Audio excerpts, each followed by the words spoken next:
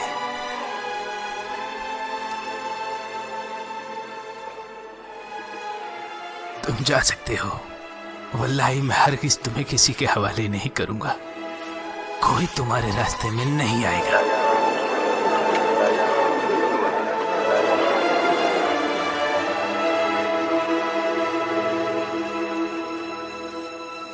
तुम इसे बेवकूफी कहते हो या अम्र? मैं समझता था कि तुम रोशन दिमाग और अक्लमंद हो। वल्लाही जिसने इंजील उतारी है, तुम्हारी अक्ल तो ठीक है, मगर तुम जिद्दी हो। हमारी कौम के लोगों ने तुम्हें चुना है या अम्र। वल्लाही हम तुम्हारी अक्लमंदी, हाजिर जवाबी और मुनादरा करने की कैफियत से वाकिफ हैं। हमें मायूस मत करना। मुझे एक और मौका दे अल मलिक, फिर आप जो फैसला लेना चाहें मुझे मंजूर होगा। क्या तुम नहीं मानोगे आम्र? जो कुछ भी तुम कहना चाहते थे तुमने आज क्यों नहीं कहा? मैं सिर्फ एक इंसान हूं। मुझे याद रहा कि वो मेरे रिश्तेदार हैं, इसलिए मैं उनकी तरफ झुक गया। फिर मैंने आपके चेहरे की तरफ देखा और पाया कि आप भी उनको तरजीह देते हैं। मुझे एहसास हुआ कि चाहे मैं कुछ भी कहूं, आप नहीं मानेंगे। कल मुझे एक मौका और दें, फिर देखें मैं कैसे दूध का दूध और पानी का पानी करता हूं। मुझे समझ नहीं आया ये अम्र चाहता क्या है। उसने कल अपनी बात रखी और हमने अपनी। कल देखेंगे। ये लो अम्र, तुम्हारी बात मानकर हमने इनको वापस बुलाया है। अब बताओ आज तुम्हें क्या कहना है? अय्युहल मलिक, ये लोग ईसा अलैहिस्सलाम के बारे में कुछ अजीब कहते हैं। जरा इनसे पूछिए तो सही।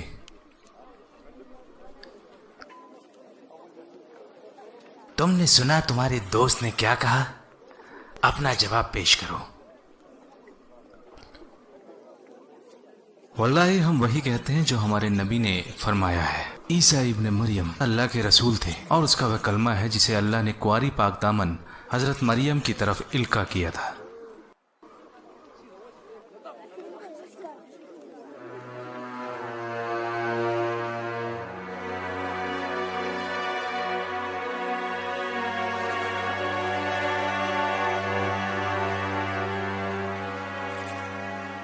वल्लाही तुमने जो कुछ भी कहा वो इस तिनके के बराबर भी ज्यादा ना थे।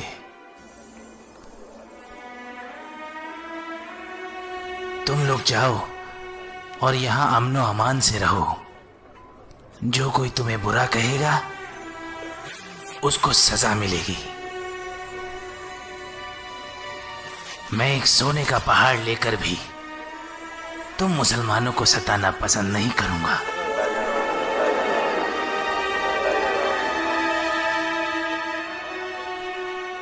इनके नजराने वापस कर दो, मुझे जरूरत नहीं है। जब खुदा ने मेरा मुल्क वापस किया था तो मुझसे कोई रिश्वत नहीं ली थी, इसलिए मैं तुमसे रिश्वत लेकर इन लोगों को हरगिज तुम्हारे हवाले नहीं करूंगा।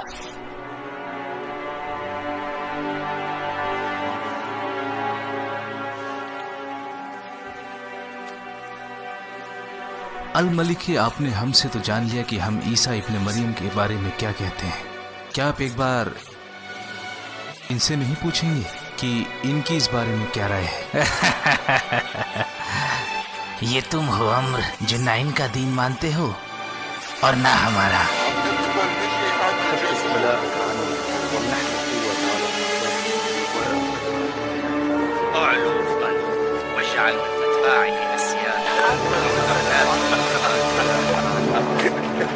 हंस लो, तुम भी मेरी मजाक बनाओ, क्योंकि तुमने वहाँ वो नहीं झेला जो मुझे वहाँ झेलना पड़ा। पता है लोग यहाँ क्या कहते थे? अम्र आते ही होंगे और वो उन लोगों को बंदी बनाकर लाएंगे, और अम्र तो पानी में रहने वाली वेल मछली को भी अपने जाल में फंसाकर मक्का ला सकते हैं।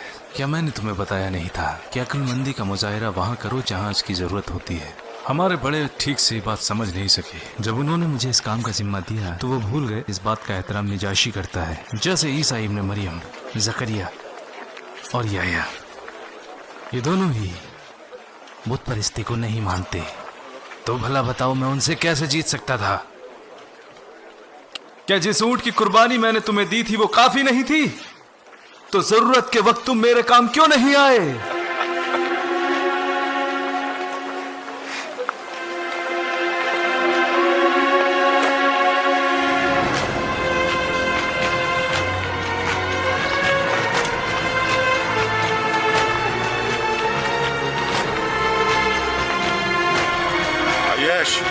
सलामा।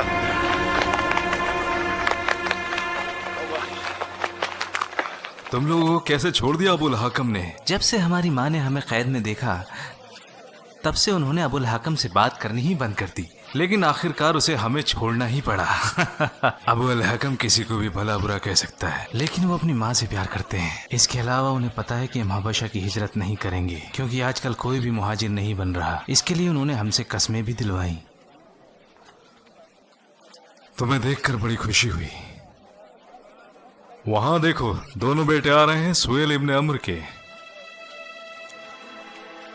जैसा सलूक अबू अल हाकम ने हमारे साथ किया, ठीक वैसा ही इनके अब्बा ने इन दोनों के साथ किया।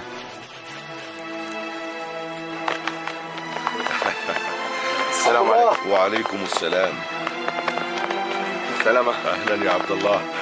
क्या हम लोग तवाफ के लिए चले? हाँ वल्लाही जल्दी करें, मुझे जल्द से जल्द नबी अल्लाह को देखना है। हाँ, हमें उनसे पहले इबादत के लिए पहुंचना होगा ताकि हम उनसे मिल सके।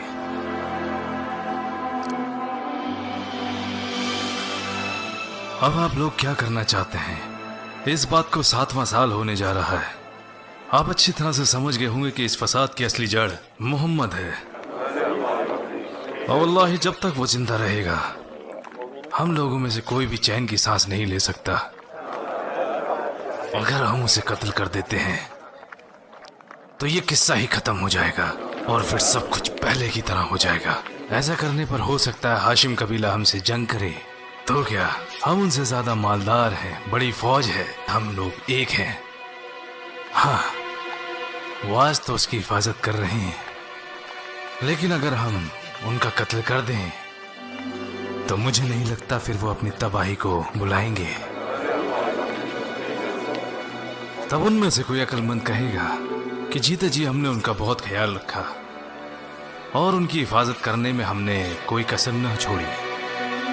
फिर पता नहीं कैसे ये हादसा हो गया। क्योंकि अब वो जा चुके हैं। फिर अब अगर हम सब मर भी जाएं तो उन्हें जिंदा वापस नहीं ला सकते। अब कुछ नहीं हो सकता। या बनी हाशिम के लोगों, या बनी हाशिम, जैसा कि तुम लोग जानते हो कि कुछ लोग हमारे भतीजे के लिए साजिश कर रहे हैं और इसके लिए उन लोगों ने तैयारियां भी शुरू कर दी हैं। आज से ही हमें उनकी हिफाजत की जिम्मेदारी लेनी होगी और उनको महफूज रखने का जिम्मा सिर्फ हमारा ही नहीं बल्कि आप लोगों का भी है। हमें मोहम्मद के आसपास ही रहना होगा। अगर आप लोगों में से कोई भी मोहम्मद के दीन को नहीं मानता तो कम से कम वो हमारा खून का रिश्तेदार होने के नाते उनकी हिफाजत करे। जो कोई भी इस मुहिम में हमारा साथ देगा वो आगे आए। मैं यही कहूँगा कि मुश्किल की इस घड़ी में आप लोग हमारा साथ दें। हम लोग उनका साथ देंगे और उनकी हिफाजत भी करेंगे। ये तो बहुत बढ़िया हुआ। मुझे लगता है इनके भूख को मरने की नौबत आ रही है। इससे पहले कि कुछ और हो, मुझे अपने लोगों से अलग ही हो जाना चाहिए।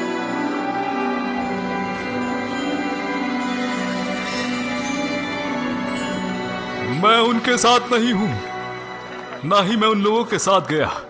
मैं तुम्हारे साथ हूं। मैं मानता हूं अल्लाह तआला को। हमें आपकी ईमानदारी पसंद आई अबा मुआतिब। अगर वो भूख से मर भी रहे हो तो मैं उन्हें खजूर का टुकड़ा भी ना दूंगा।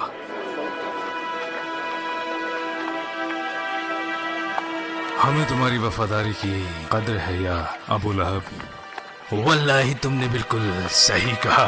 काश हमारे सारे दुश्मन इनकी तरह वफादार हो जाते, मगर अफसोस कि कोई भी एक भी इनकी तरह वफादार ना निकला।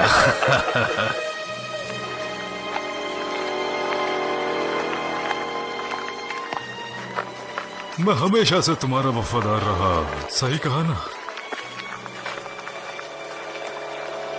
आप भी मुझसे खुश रहेंगे और मेरी मदद करेंगे जैसे मैं आपका वफादार हूं।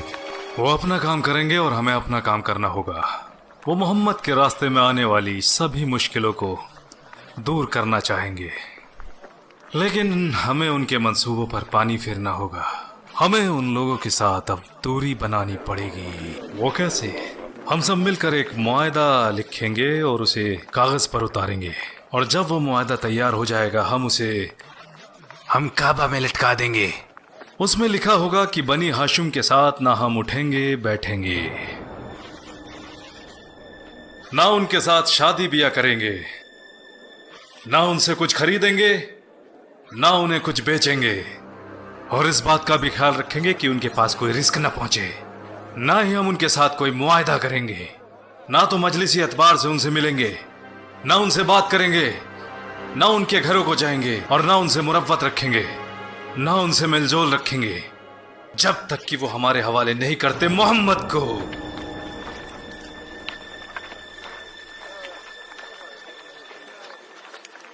जब सब लोग सोने के लिए जाने लगे तब मोहम्मद को सोने के लिए बोलना।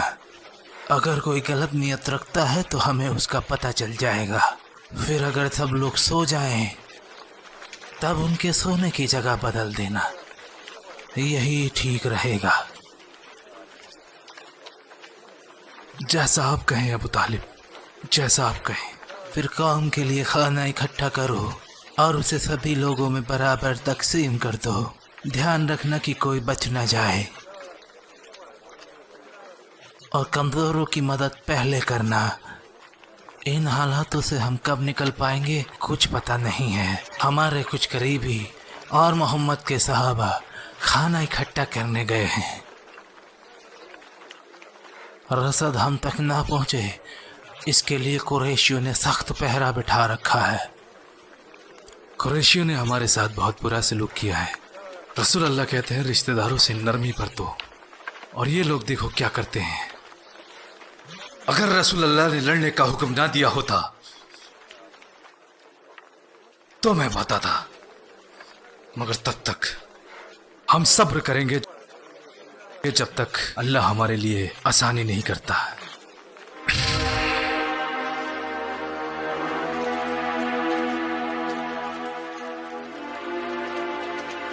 अब्दुल्ला, खामोश हो जाओ। यहाँ दुश्मन है और वो हमें देख सकते हैं।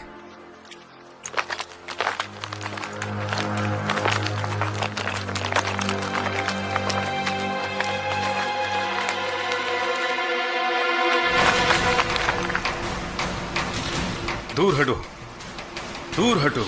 नहीं हटेंगे जब तक तुम नहीं बताते क्या करने आए हो। बताओ, तुम्हारी ये जुर्रत, मुझसे सवाल करने वाले तुम कौन होते हो? अगर तुमने हमारा रास्ता नहीं छोड़ा तो अंजाम भुगतना पड़ेगा। हट जाओ मेरे रास्ते से। हम नहीं हटेंगे उमर। पागल हो गए हो? अपनी मौत को दावत क्यों देना चाहते हो? अल्लाह के रसूल ने हमें लड़ने से मना किया है, लेकिन मुझे अपनी माल और दौलत और अपने बच्चे को बचाने के लिए तुमसे मुकाबला करना ही होगा। और अगर तुम फिर भी नहीं मानते तो आओ फिर, लेकिन बाद में इसका इल्जाम मुझ पर मत लगाना।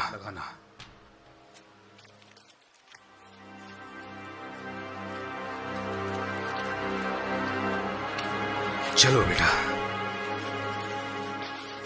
आपको डर नहीं लगा अप्पा जी? मैं था। अगर दिलों में खुदा का खौफ ना हो तो सब बर्बाद हो जाएगा।